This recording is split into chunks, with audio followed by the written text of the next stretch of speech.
Bagaimana cara yang tetap kita istiqomah?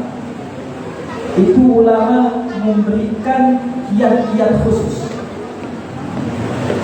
Setidaknya di dalam pertemuan yang singkat ini saya akan mengutarakan 3 kiat yang ulama berikan.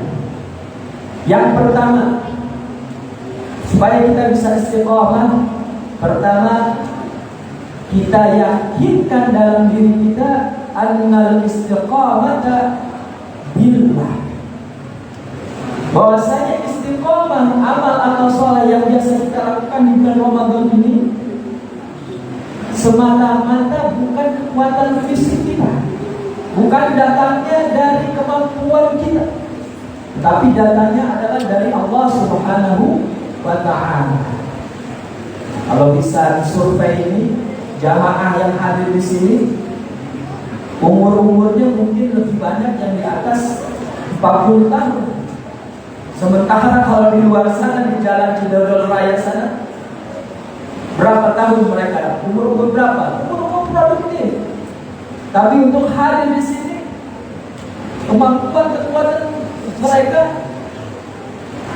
bisa dibandingkan dengan orang-orang yang hadir di sini yang usia di atas 40 bahkan 50 tahun, tapi lebih banyak yang hadir di sini. Artinya apa?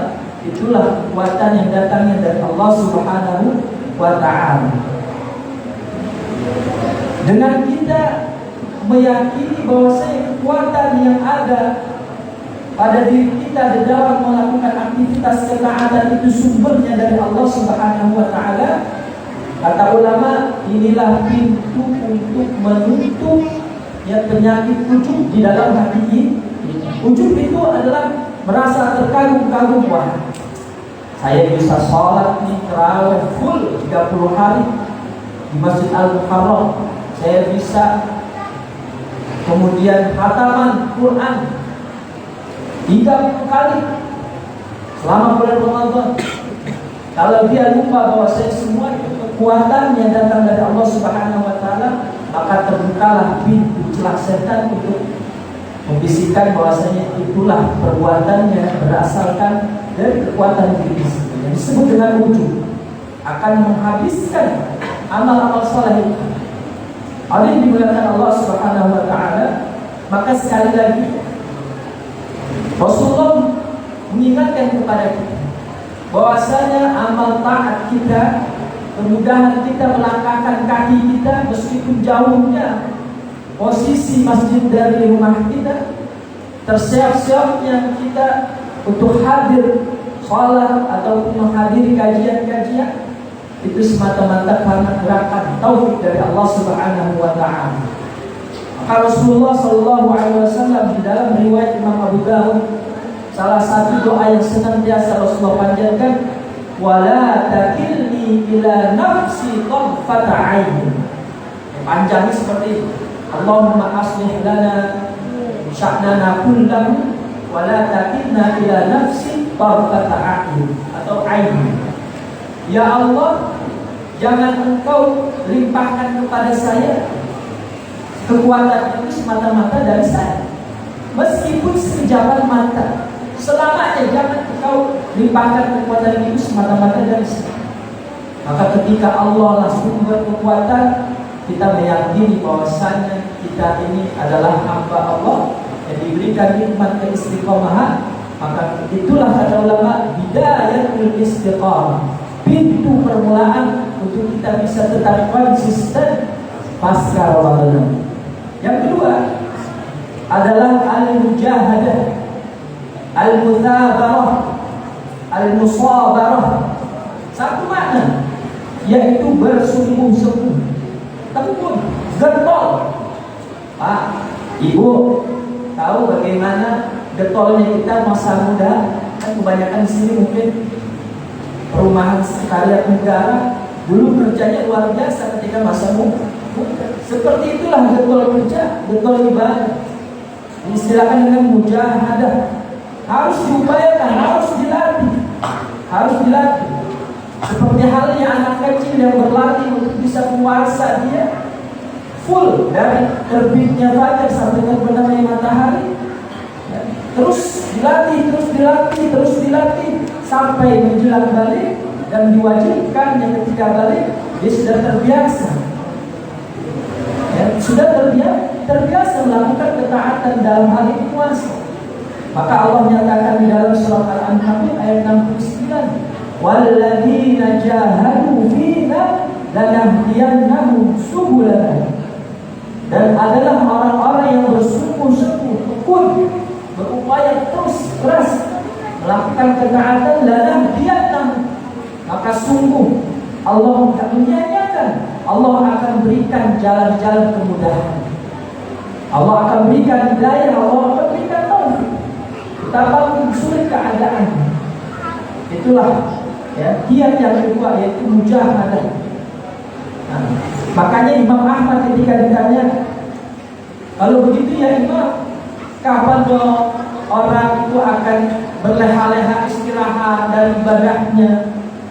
Kata Imam, sebagai motivasi kita, idza wada'a qadamahu fil jannah, orang itu bisa merasakan mengecap manisnya rehat dan ibadah kalau dia meyakini sudah pasti dia bisa menjamin bahwasanya dia sudah bisa meletakkan telapak kakinya di surga. Siapa yang bisa menjamin kalau telapak kaki kita sudah bisa hadir, yang sudah mendapat melangkah di dalam surga? Siapa yang bisa menjamin bahwasanya kaki kita bisa menginjakkan di pintu surga? Hadirin dimuliakan Allah Subhanahu wa taala. Yang ketiga, terakhir dari kiat-kiat untuk tetap bisa kita istiqamah pasca Ramadan ini, yang tidak kalah pentingnya, kata ulama, min akbaril aun 'alaiha, ini adalah kiat yang paling berpengaruh kepada kepribadian seseorang untuk tetap istiqamah, yaitu rufqatu ahliha, as-suhbatu ahliha, yaitu dia mencari teman, komunitas, circle atau orang sekarang, ya, kumpulan-kumpulan orang yang satu isi. Dalam hal ini misalnya Jamaah Al-Muharram difasilitasi dengan masjid yang alhamdulillah ini masjid luar biasa. Ketika sholat, ya, anak-anak hadir tapi tidak ada yang berisik. Sementara banyak masjid-masjid, coba Bapak boleh melangkahkan kaki Bapak di masjid-masjid lain, banyak anak-anak tetapi juga berisik juga.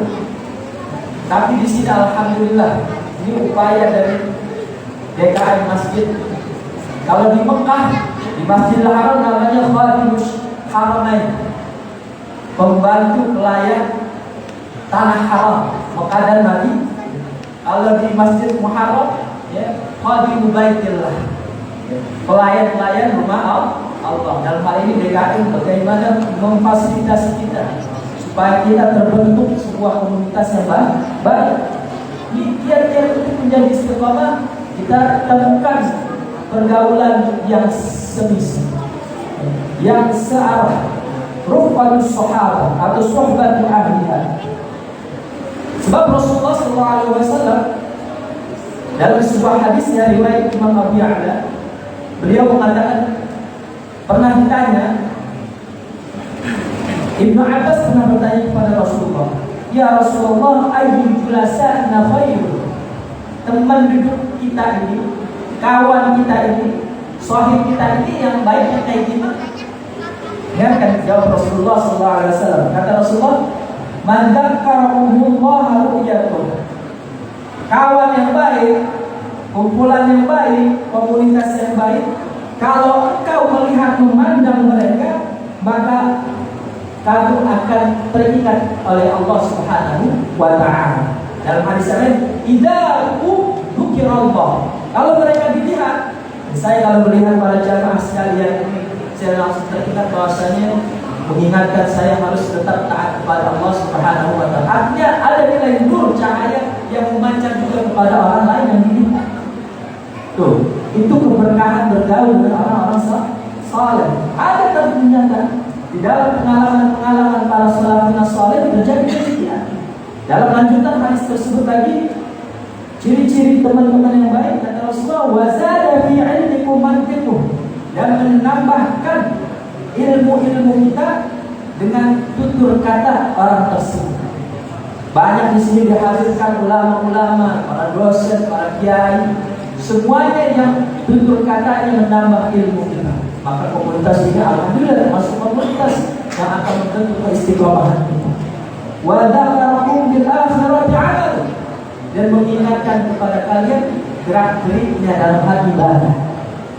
Terakhir sekali, para hadirin dimuliakan Allah, ini tercatat di dalam kitab-kitab sirah perjalanan orang-orang saleh. Ada seorang di zaman masa tabi'in itu ada namanya Ja'far bin Muhammad. Imam Ja'far bin Muhammad ini meskipun menjadi ulama yang pada zaman tadi itu luar biasa, tapi pernah menyatakan, kuntu idza asabatni faqratun, aku nih kalau di dalam masa-masa ketika beribadah itu malas-malasan, seperti halnya kita kalau kita memang malas, benar-benar bukan malas-malasan, malas benar.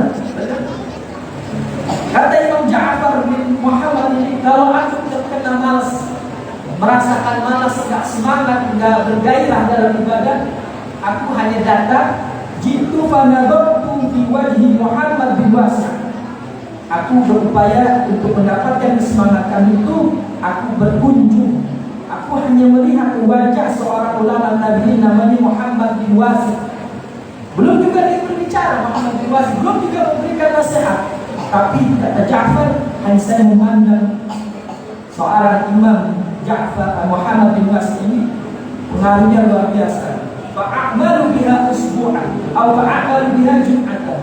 Hanya memandang seorang Muhammad bin Wasi' dari cahayanya, dari limpahan keberkatan cahayanya yang ada di mukanya, karena merupakan pengaruh dari asal ibadahnya, saya bisa melakukan ketaatan selama seminggu hanya dengan melihat. Jadi jangan heran kalau kita berkumpul dengan orang-orang saleh, tidak tahu dari mana datang kesemangatan kita. Bisa jadi karena banyak hadir ulama-ulama, guru-guru kita di sini. Tatkala kita hanya melihat wajahnya, kemudian melahirkan kita kesemangat. Hadirin dimuliakan Allah Subhanahu wa taala, ini saja singkat dari saya bagaimana kiat-kiat untuk tetap bisa menjaga konsistensi ibadah pasca Ramadan ini.